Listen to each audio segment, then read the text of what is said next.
타일러 스톤의 가족은 죽어가고 있었습니다. 500만 달러짜리 비버리 힐스 저택 안에서 말입니다. 아들은 매일 밤 천식으로 숨을 헐떡였고 아내는 10년간 허리 통증으로 신음했죠. 미국 최고 병원도 최고 전문가들도 답을 주지 못했습니다.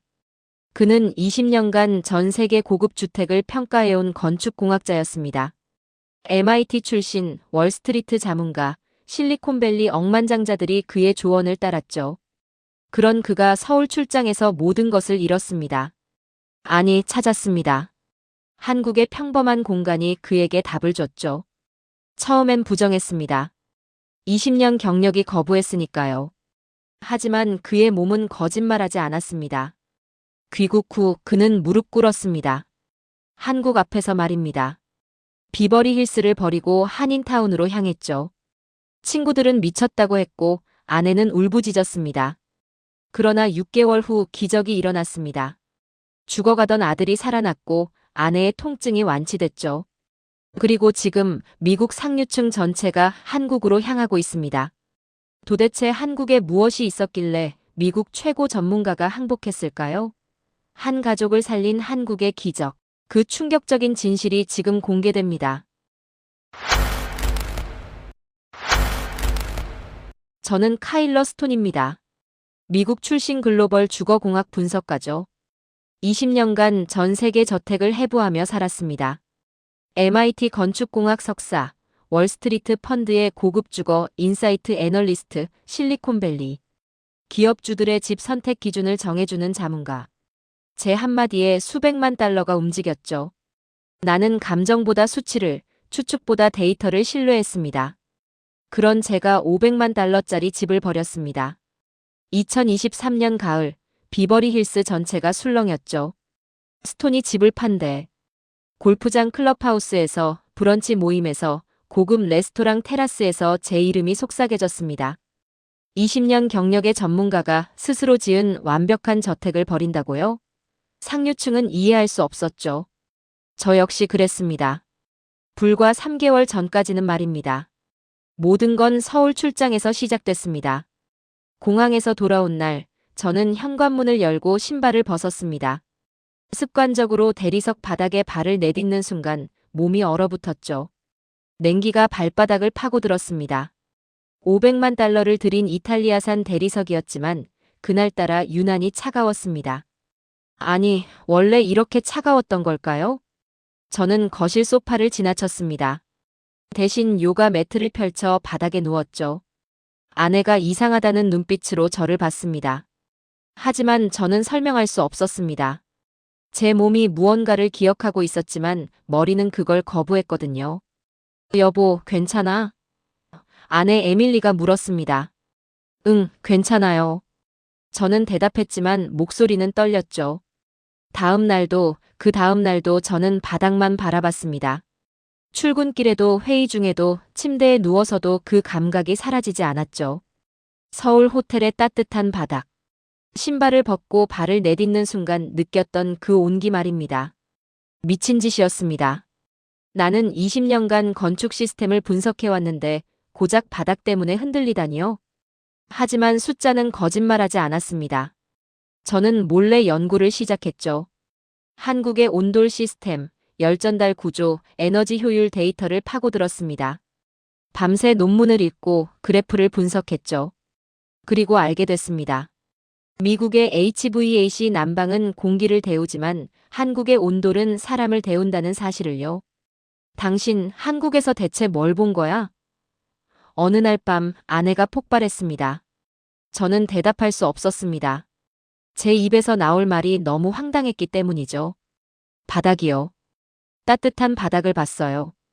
에밀리는 웃었습니다. 비웃음이었죠. 겨우 난방 때문에 이러는 거야? 우린 비버리 힐스에 살아. 여긴 세계 최고야. 세계 최고. 저도 그렇게 믿었습니다. 20년 동안 말이죠. 하지만 그날 밤 아들 리암의 기침 소리가 들렸습니다. 새벽 3시, 4시, 5시. 아이는 밤새 깨어 있었죠. 천식 흡입기를 찾는 작은 손이 떨리고 있었습니다. 저는 그 순간 깨달았습니다. 집이 사람을 병들게 할 수 있다는 사실을요. 이튿날 저는 결정했습니다. 이 집을 떠나겠다고 말입니다. 미쳤어? 에밀리가 소리쳤습니다. 500만 달러를 버리겠다고?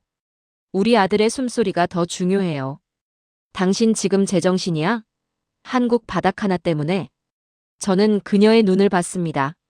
그 눈빛엔 의심이 아니라 공포가 있었죠. 남편이 무너지는 공포였습니다. 하지만 나는 알고 있었습니다. 무너진 건 제가 아니라 제가 믿었던 모든 기준이라는 사실을요. 비버리 힐스는 조용히 술렁이기 시작했습니다. 골프장에서, 요가 클럽에서, 자선 파티에서 제 이름이 오갔죠. 스톤이 정신적으로 무너졌대. 한국에서 이상한 걸 본 모양이야. 저는 그들의 시선을 견뎠습니다. 차가웠지만 대리석 바닥보다 차갑진 않았거든요. 그리고 어느 날 저는 에밀리에게 말했습니다. 한 번만 보러 가요. 단 한 번만이요. 그녀는 한숨을 쉬었습니다. 체념이었죠. 어디? 한인타운이요. 한국식 아파트 모델하우스가 있어요. 에밀리의 얼굴이 굳었습니다. 하지만 저는 이미 예약을 끝낸 상태였죠.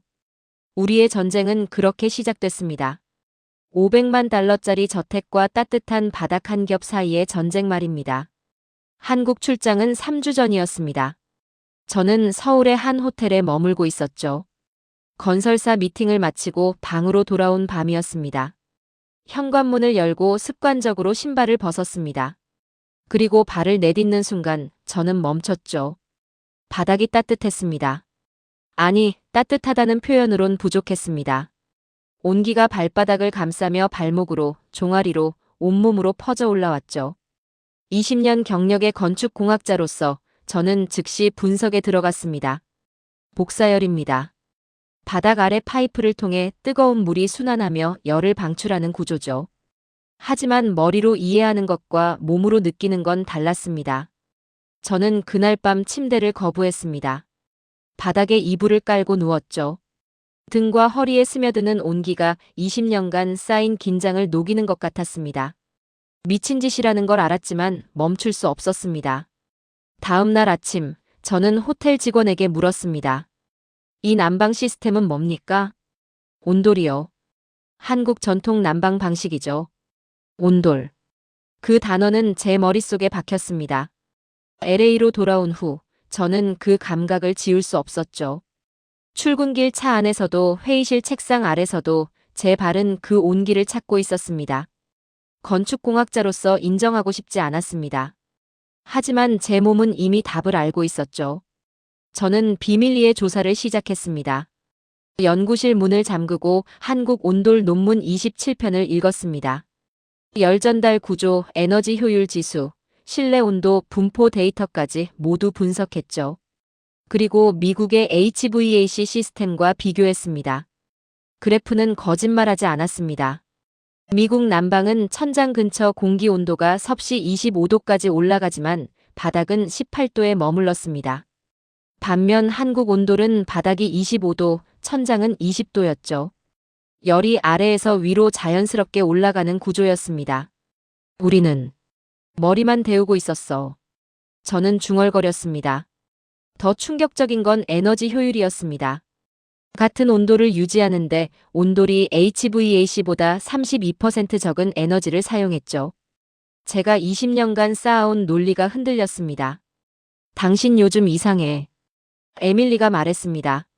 저는 고개를 들지 못했습니다. 컴퓨터 화면엔 온돌 구조도가 떠 있었죠. 무슨 연구를 그렇게 하는 거예요? 난방 시스템이요. 난방. 에밀리가 비웃었습니다. 우리 집 HVAC가 최고 아니었어? 저는 대답할 수 없었습니다. 그게 최고라고 믿었지만 숫자는 달랐거든요. 밤마다 저는 대리석 바닥에 손을 댔습니다. 냉기가 손바닥을 파고들었죠. 온도계로 측정하니 섭씨 16도였습니다. 겨울철 실내 바닥 온도로는 위험 수준이었습니다. 그날 밤 리암이 또 기침했습니다. 저는 아들 방으로 갔습니다. 아이는 이불 속에서 떨고 있었죠. 바닥에 손을 대보니 역시 차갑습니다. 섭씨 15도. 천장의 더운 공기는 아이에게 닿지 않았습니다. 아빠. 리암이 떨리는 목소리로 말했습니다. 추워요. 제 가슴이 찢어지는 것 같았습니다. 저는 에밀리를 흔들어 깨웠습니다. 여보, 우리 집이 문제예요. 뭐라고요? 에밀리가 눈을 비볐습니다. 바닥이 너무 차가워요. 리암이 아픈 이유가 이거예요. 지금 새벽 3시예요. 당신 정말 이상해졌어. 나는 숫자로 말하는 사람이에요. 바닥 온도 15도, 천장 온도 25도. 이게 정상이라고 생각해요? 에밀리의 얼굴이 굳었습니다. 당신, 한국 바닥 이야기 또 하려는 거죠? 온돌이에요. 그 시스템은 과학이에요. 과학? 에밀리가 소리쳤습니다. 우린 비버리 힐스에 살아요. 500만 달러짜리 집이라고요. 돈이 온도를 바꾸진 못해요. 에밀리는 이불을 덮고 돌아 누웠습니다. 대화는 끝났죠. 저는 거실로 나왔습니다. 바닥에 주저앉아 온도계를 내려다봤습니다. 섭씨 16도. 제 손이 떨렸습니다. 전문가의 자존심이 무너지는 소리가 들렸죠. 다음 날 저는 결심했습니다. 한인타운의 한국식 아파트 모델하우스에 예약을 넣었습니다. 라비스타 타워. 35층짜리 초고층 아파트였죠. 웹사이트 사진을 보니 현대적이고 깔끔했습니다. 하지만 제가 원한 건 사진이 아니었습니다. 바닥이었습니다. 따뜻한 바닥 말입니다. 에밀리, 토요일에 모델하우스 보러 가요. 어디? 에밀리가 차갑게 물었습니다. 한인타운이요. 미쳤어요? 한 번만이요. 단 한 번만 봐요. 그럼 당신도 이해할 거예요. 에밀리는 한참 저를 쳐다봤습니다. 그 눈빛엔 분노와 걱정이 섞여 있었죠. 좋아요. 딱 한 번만이에요. 저는 고개를 끄덕였습니다. 전쟁의 이막이 시작되는 순간이었습니다. 토요일 아침, 우리는 차에 올랐습니다. 에밀리는 선글라스를 끼고 창밖만 바라봤습니다. 리암은 뒷좌석에서 조용했죠. 저는 핸들을 잡고 비버리 힐스를 빠져나왔습니다. 고급 저택가를 지나고 상업지구를 지나 한인타운으로 들어섰습니다. 풍경이 바뀌었습니다. 한글 간판들이 눈에 들어왔죠. 식당, 마트, 은행. 에밀리의 입술이 굳었습니다. 여기가 우리가 이사 올 동네라고요? 모델하우스만 보는 거예요. 저는 조용히 말했습니다. 친구들이 알면 뭐라고 할까요? 저는 대답하지 않았습니다. 친구들의 시선 따위 중요하지 않았거든요. 차는 계속 앞으로 나아갔습니다. 그리고 저 멀리 건물이 보였죠. 라비스타 타워. 35층 유리 건물이 햇빛을 반사하며 서 있었습니다. 현대적이고 날렵한 외관이었죠. 비버리 힐스의 저택들과는 완전히 다른 세계였습니다. 저게 아파트예요? 에밀리가 중얼거렸습니다. 네. 우리는 지하 주차장으로 들어갔습니다. 자동 시스템이 차량을 인식하고 게이트가 열렸죠. 깨끗하고 밝은 주차장이었습니다. 에밀리의 표정이 미묘하게 변했습니다. 엘리베이터를 타고 로비로 올라갔습니다. 문이 열리는 순간 저는 숨을 들이켰습니다. 대리석 바닥, 높은 천장, 은은한 조명. 호텔 로비 같았습니다. 안내 데스크의 직원이 우리를 맞이했죠. 스톤씨 가족분들이시죠? 35층 모델하우스로 안내해드리겠습니다. 우리는 다시 엘리베이터에 올랐습니다. 리암이 제 손을 꼭 잡았습니다. 긴장한 거죠. 괜찮아. 저는 아들의 머리를 쓰다듬었습니다. 35층에 도착했습니다. 복도는 조용했습니다. 카펫이 깔려 있었고 조명이 은은했죠. 호텔 같은 정적이 흘렀습니다. 직원이 현관문을 열었습니다. 신발 벗고 들어가시면 됩니다. 에밀리가 멈칫했습니다. 힐을 벗는 게 익숙하지 않았죠. 저는 먼저 구두를 벗었습니다. 그리고 에밀리를 봤습니다. 기억해요. 발로 느끼는 거예요. 에밀리는 한숨을 쉬고 힐을 벗었습니다. 리암도 운동화를 벗었죠. 그리고 우리는 발을 내디뎠습니다. 시간이 멈췄습니다. 에밀리의 입이 벌어졌습니다. 리암이 눈을 크게 떴죠. 저는 그 순간을 놓치지 않았습니다. 따뜻해. 에밀리가 속삭였습니다. 바닥에서 올라오는 온기가 발바닥을 감쌌습니다. 부드럽고 균일한 열이었죠. 머리가 아니라 발이 먼저 느꼈습니다. 에밀리는 한 걸음 더 나아갔습니다. 거실로 들어갔죠. 통유리 너머로 LA 도시 풍경이 펼쳐졌습니다. 하지만 그녀의 시선은 아래를 향했습니다. 바닥을요? 이게 어떻게? 그녀는 말을 잇지 못했습니다. 리암이 거실을 뛰어다니기 시작했습니다. 맨발로 바닥을 밟으며 웃었죠. 아이의 얼굴이 환했습니다. 아빠, 여기 진짜 따뜻해요. 저는 아들을 바라봤습니다. 3주 전 서울 호텔에서 느꼈던 그 감각이 아들에게도 전달되는 순간이었죠. 직원이 설명을 시작했습니다. 바닥 난방 시스템이 전체에 깔려 있습니다. 온수가 파이프를 통해 순환하며 열을 방출하죠. 실내 온도는 항상 일정하게 유지됩니다. 저는 고개를 끄덕였습니다. 이미 알고 있는 내용이었죠. 하지만 에밀리는 처음 듣는 얘기였습니다. 그럼 히터가 없어요? 천장 에어컨은 있지만 주로 냉방용입니다. 난방은 바닥이 담당하죠. 에밀리가 바닥을 내려다봤습니다. 그녀의 발가락이 살짝 움직였죠. 온기를 확인하는 듯 했습니다. 침실도 볼까요? 직원이 물었습니다. 우리는 안방으로 들어갔습니다. 넓은 공간, 붙박이장, 큰 창문. 그리고 역시 따뜻한 바닥이었습니다. 에밀리가 침대 옆에 섰습니다. 그리고 천천히 무릎을 꿇었죠. 손바닥을 바닥에 댔습니다. 이건 그녀의 목소리가 떨렸습니다. 저는 그 순간을 기다렸습니다. 그녀가 깨닫는 순간을요. 당신이 말한 게 이거였어요? 네. 에밀리는 일어서지 않았습니다. 바닥에 앉아 창밖을 바라봤죠. 35층 높이에서 내려다보는 LA는 낯설었지만 그녀의 표정은 더 이상 차갑지 않았습니다. 리암이 뛰어왔습니다. 엄마, 여기서 살면 안 돼요? 에밀리는 아들을 안아 올렸습니다. 그리고 저를 봤죠. 15년간 함께 살았지만 처음 보는 표정이었습니다. 경악과 안도 그리고 희망이었습니다. 저는 그 순간 알았습니다. 우리의 삶은 이미 한국을 향하고 있었다는 걸 말입니다. 모델하우스를 나온 후 집으로 돌아가는 차 안은 조용했습니다. 에밀리는 창밖을 바라봤죠. 리암은 뒷좌석에서 잠들었습니다. 저는 핸들을 잡고 생각했습니다. 그녀가 느꼈을 거라고요. 그 온기를요. 비버리 힐스 저택에 도착했습니다. 현관문을 열고 들어서는 순간 에밀리의 발걸음이 멈췄습니다. 대리석 바닥이 발을 맞이했죠. 차가웠습니다. 에밀리는 아무 말도 하지 않았습니다. 하지만 저는 알았습니다. 그녀의 발이 기억하고 있다는 걸요. 다음 날부터 전쟁이 시작됐습니다. 이사는 안 돼요. 에밀리가 식탁에서 말했습니다. 왜요? 여긴 비버리 힐스예요. 우리가 20년간 쌓아온 거예요. 그게 우릴 살리진 못해요. 저는 조용히 대답했습니다. 살린다고요? 당신 지금 과장하는 거 아니에요? 저는 리암을 봤습니다. 아이는 아침 식사를 하다가 기침했죠. 작은 기침이었지만 제 가슴을 찔렀습니다. 과장이 아니에요. 숫자예요.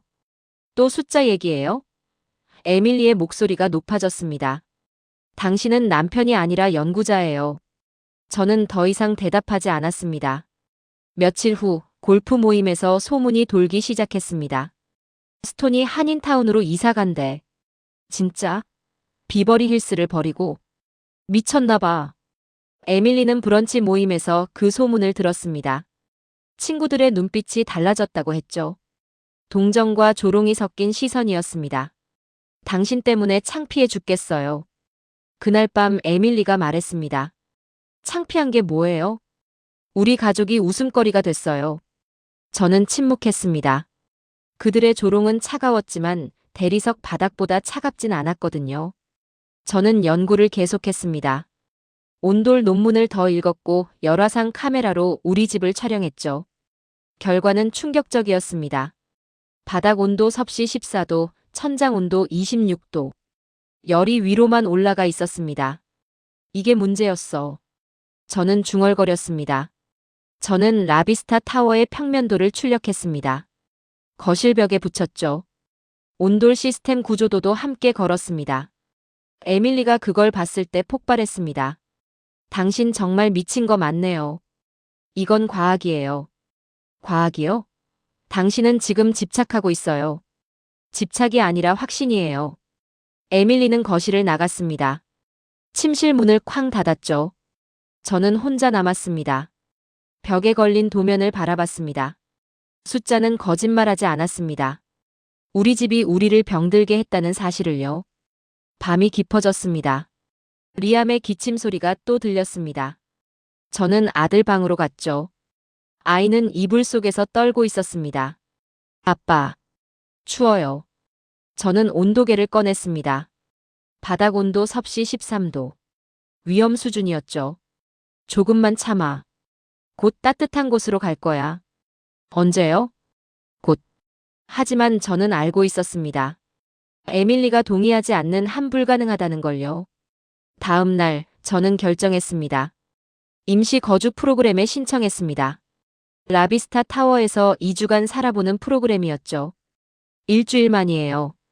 딱 일주일만 살아봐요. 안 돼요. 에밀리가 단호하게 말했습니다. 리암을 위해서예요.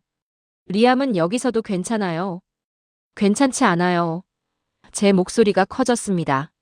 매일 밤 기침하는 아이가 괜찮다고요? 에밀리는 입을 다물었습니다. 일주일이요. 당신도 느낄 거예요. 변화를요. 에밀리는 한참 저를 쳐다봤습니다. 그리고 한숨을 쉬었죠. 딱 일주일만이에요. 저는 고개를 끄덕였습니다. 승리가 아니었습니다. 하지만 시작이었죠. 일주일 후 우리는 라비스타 타워로 이사했습니다. 임시로요. 짐을 풀고 가구를 배치하고 첫날 밤을 맞이했습니다. 에밀리는 침대에 누웠습니다.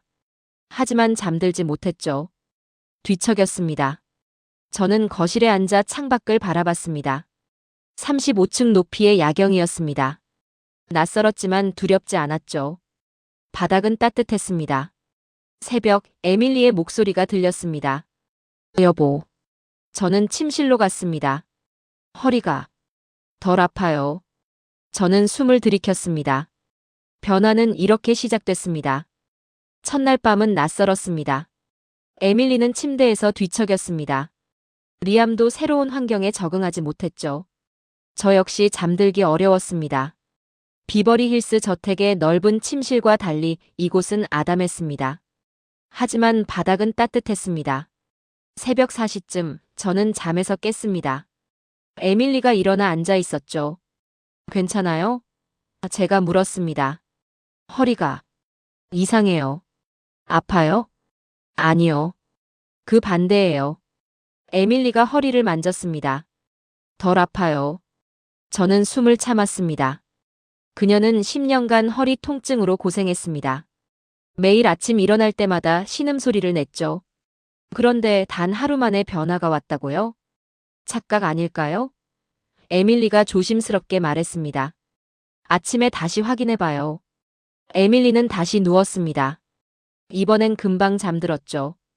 아침이 밝았습니다. 리암이 제일 먼저 일어났습니다. 거실로 뛰어나가더니 소리쳤죠. 엄마, 나 어젯밤 기침 한 번도 안 했어요. 에밀리가 벌떡 일어났습니다. 저도 침대에서 나왔죠. 정말? 에밀리가 아들을 끌어안았습니다. 응, 진짜예요. 저는 리암의 얼굴을 봤습니다. 혈색이 좋았습니다. 비버리 힐스에서는 매일 아침 창백했던 얼굴이었죠. 우연이에요. 에밀리가 말했습니다. 하루만 그런 거예요. 확인해봐야죠. 저는 조용히 대답했습니다. 이틀째 밤도 똑같았습니다. 리암은 기침하지 않았습니다. 에밀리는 허리 통증 없이 일어났죠. 저 역시 몸이 가벼웠습니다. 이상해요. 에밀리가 중얼거렸습니다. 뭐가요? 손발이. 따뜻해요. 원래 저 손발이 차가웠잖아요. 저는 그녀의 손을 잡았습니다. 정말로 따뜻했죠. 20년간 함께 살면서 처음 느끼는 온기였습니다. 바닥 때문일까요? 에밀리가 물었습니다. 그럴 거예요. 사흘째 되던 날 에밀리가 제안했습니다. 한인타운에 찜질방이 있대요. 가볼래요? 저는 놀랐습니다. 에밀리가 먼저 한국 문화를 체험하겠다고 한 거였죠. 좋아요. 우리는 가족 모두 찜질방에 갔습니다. 처음엔 낯설었습니다. 뜨거운 방, 찬방, 황토방. 에밀리는 망설였죠. 하지만 황토방에 들어가는 순간 그녀의 표정이 바뀌었습니다. 뜨거워. 에밀리가 땀을 흘리기 시작했습니다. 괜찮아요? 응.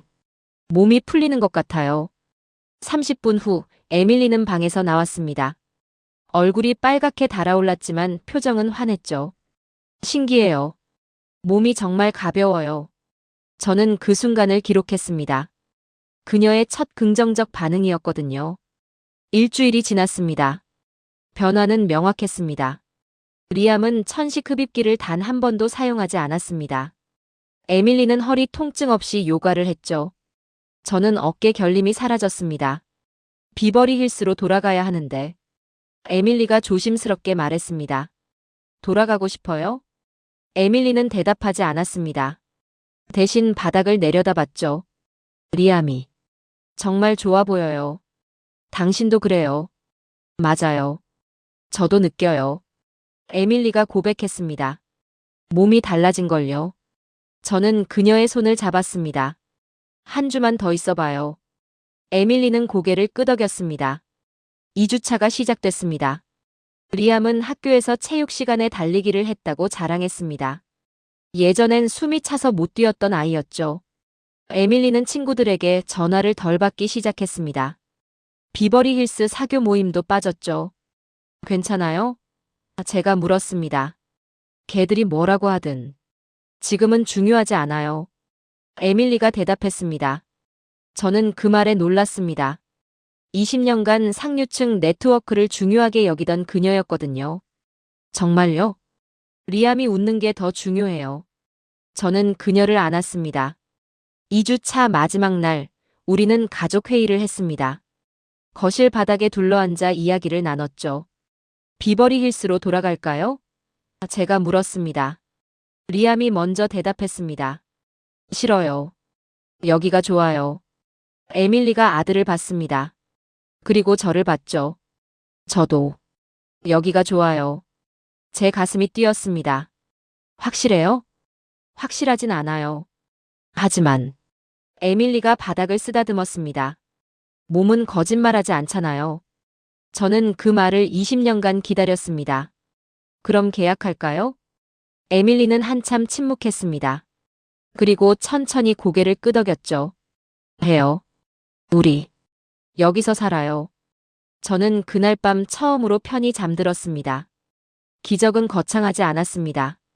그냥 바닥에서 올라왔습니다. 첫날 밤은 낯설었습니다. 에밀리는 침대에서 뒤척였습니다. 리암도 새로운 환경에 적응하지 못했죠. 저 역시 잠들기 어려웠습니다. 비버리 힐스 저택의 넓은 침실과 달리 이곳은 아담했습니다. 하지만 바닥은 따뜻했습니다.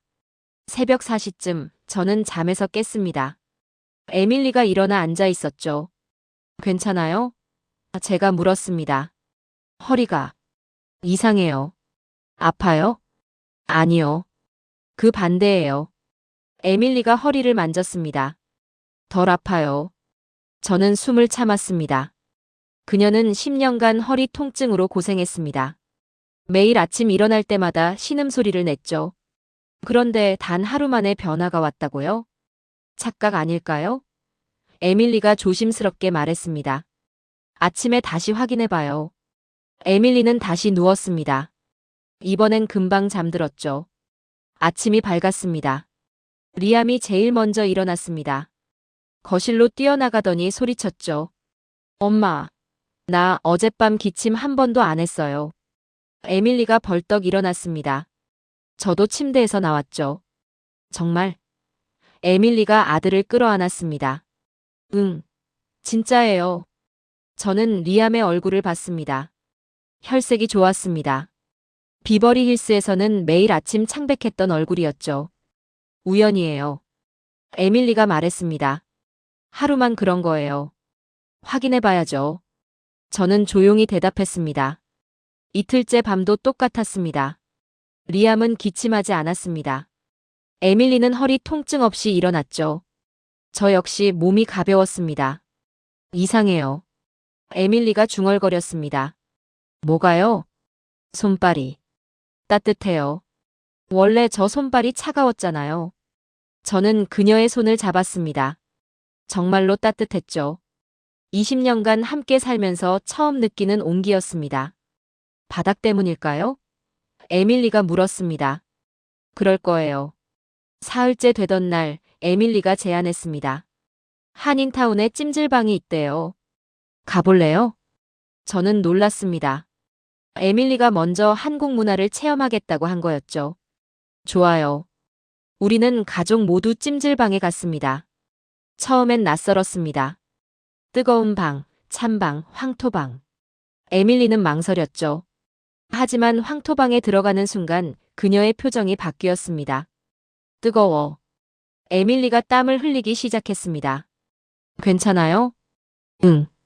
몸이 풀리는 것 같아요. 30분 후 에밀리는 방에서 나왔습니다. 얼굴이 빨갛게 달아올랐지만 표정은 환했죠. 신기해요. 몸이 정말 가벼워요. 저는 그 순간을 기록했습니다. 그녀의 첫 긍정적 반응이었거든요. 일주일이 지났습니다. 변화는 명확했습니다. 리암은 천식 흡입기를 단 한 번도 사용하지 않았습니다. 에밀리는 허리 통증 없이 요가를 했죠. 저는 어깨 결림이 사라졌습니다. 비버리 힐스로 돌아가야 하는데. 에밀리가 조심스럽게 말했습니다. 돌아가고 싶어요? 에밀리는 대답하지 않았습니다. 대신 바닥을 내려다봤죠. 리암이. 정말 좋아 보여요. 당신도 그래요. 맞아요. 저도 느껴요. 에밀리가 고백했습니다. 몸이 달라진걸요.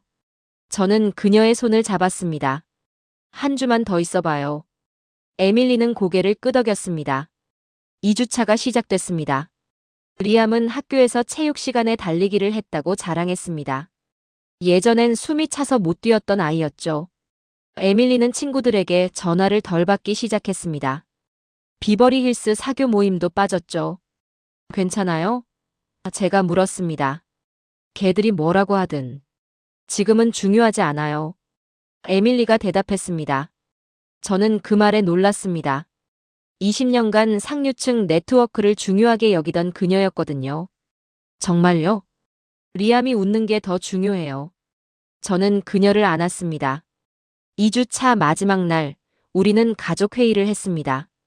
거실 바닥에 둘러앉아 이야기를 나눴죠. 비버리 힐스로 돌아갈까요? 제가 물었습니다. 리암이 먼저 대답했습니다. 싫어요. 여기가 좋아요. 에밀리가 아들을 봤습니다. 그리고 저를 봤죠. 저도. 여기가 좋아요. 제 가슴이 뛰었습니다. 확실해요? 확실하진 않아요. 하지만 에밀리가 바닥을 쓰다듬었습니다. 몸은 거짓말하지 않잖아요. 저는 그 말을 20년간 기다렸습니다. 그럼 계약할까요? 에밀리는 한참 침묵했습니다. 그리고 천천히 고개를 끄덕였죠. 해요. 우리 여기서 살아요. 저는 그날 밤 처음으로 편히 잠들었습니다. 기적은 거창하지 않았습니다. 그냥 바닥에서 올라왔습니다. 비버리 힐스 저택 매물 소식이 퍼지자 전화가 폭주했습니다. 카일러, 정신 차려. 넌 미친 거야. 500만 달러를 버리다니 이해할 수 없어. 저는 조용히 들었습니다. 설명할 필요를 느끼지 못했죠. 일주일 후 우편물 정리 때문에 비버리 힐스를 다시 방문했습니다. 현관문을 열고 들어서는 순간 온몸이 얼어붙었습니다. 대리석 바닥이 발을 찔렀습니다. 냉기가 뼈속까지 파고들었죠. HVAC를 켰습니다. 뜨거운 공기가 천장에서 쏟아졌지만 바닥은 여전히 차갑습니다. 저는 그 순간 확신했습니다. 이 집이 우리를 병들게 했다는 사실을요. 30분 만에 집을 나왔습니다. 라비스타로 돌아가는 차 안에서 손이 떨렸죠. 35층 현관문을 열었습니다. 온기가 발목을 감쌌습니다. 부드럽고 균일한 열이 온몸으로 퍼졌죠. 저는 숨을 길게 내쉬었습니다. 아빠, 추웠어요? 리암이 물었습니다. 응. 엄청 추웠어. 여기가 훨씬 좋죠? 그래. 여기가 집이야. 비버리 힐스 사회의 반응은 거셌습니다. 골프 모임에서 친구들이 저를 애워쌌죠. 카일러, 제정신이야? 한인타운이 비버리 힐스를 어떻게 이겨? 저는 조용히 대답했습니다. 이긴 게 아닙니다. 살린 거죠. 무슨 소리야? 제 아들이 밤새 기침하지 않습니다. 그게 답입니다. 친구들은 어이없다는 표정을 지었죠. 하지만 저는 흔들리지 않았습니다. 더 이상 그들의 시선이 중요하지 않았거든요. 2주 후 변화가 시작됐습니다. 에밀리의 친구 수잔이 방문했습니다. 에밀리, 진짜 여기서 사는 거야? 응. 들어와. 수잔이 신발을 벗고 현관에 발을 내디뎠습니다. 그 순간 그녀의 표정이 얼어붙었습니다. 이게 뭐야? 온돌이야. 바닥 난방이지. 수잔은 한 걸음 더 나아갔습니다. 거실까지 걸어갔죠. 그리고 바닥을 내려다봤습니다. 에밀리, 이거 진짜야? 응.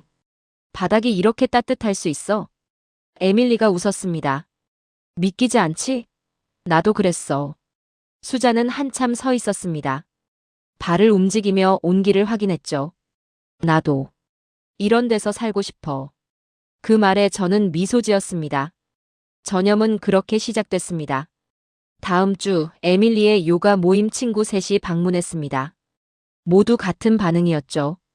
믿을 수 없어. 비버리 힐스보다 좋은데? 우리 집도 이렇게 할 수 없을까? 저는 조용히 설명했습니다. 온돌은 시스템입니다. 새로 짓지 않으면 어렵죠.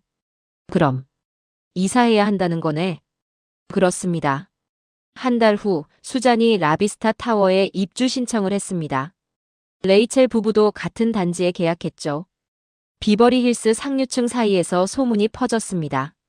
스톤이 옳았대. 한국 난방이 진짜 다르대. 우리도 한번 가볼까? 저는 그 소문을 들으며 생각했습니다. 그들은 결국 무릎 꿇었다고 말이죠. 바닥 앞에서요. 어느 날 저녁 실리콘밸리 임원 3명이 저를 찾아왔습니다. 카일러, 우리도 보여줄 수 있어? 저는 그들을 라비스타로 안내했습니다. 신발을 벗고 들어서는 순간 3명 모두 침묵했죠. 이건 한 명이 중얼거렸습니다. 혁명입니다. 제가 대답했습니다. 그들은 30분간 거실에 서 있었습니다. 말없이 바닥을 느끼며 말이죠. 나갈 때 한 명이 물었습니다. 우리도 계약할 수 있을까? 물론입니다. 한 달 만에 3가족 모두 입주했습니다. 저는 그날 밤 에밀리에게 말했습니다. 우리가 옳았어요. 알아요. 에밀리가 웃었습니다. 이제 그들도 알게 될 거예요. 이미 알고 있어요. 발로요. 저는 그녀를 안았습니다. 비버리 힐스의 대리석은 더 이상 호화가 아니었습니다. 차가운 과거였죠. 6개월이 지났습니다. 리암의 천식이 완전히 사라졌습니다. 의사는 믿을 수 없다는 표정을 지었죠. 설명할 수 없습니다.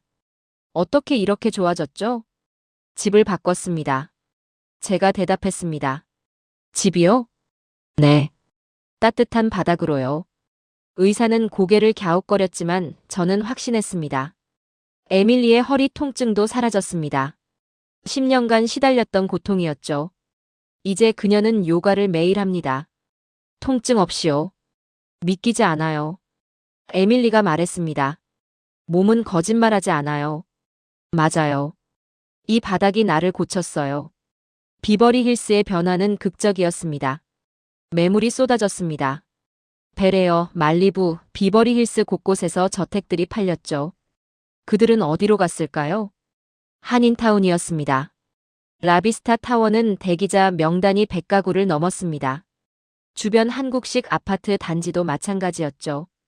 온돌 난방이 LA의 새로운 럭셔리가 됐습니다. 건설사들이 한국 기업과 협력하기 시작했죠. 새로운 아파트 단지가 세워졌습니다. 모두 온돌 시스템을 갖춘 곳이었습니다. 저는 그 광경을 지켜보며 생각했습니다. 혁명은 조용히 일어난다고 말이죠. 어느 날 월스트리트 저널 기자가 저를 찾아왔습니다. 카일러 스톤 씨, 인터뷰 가능할까요? 물론입니다.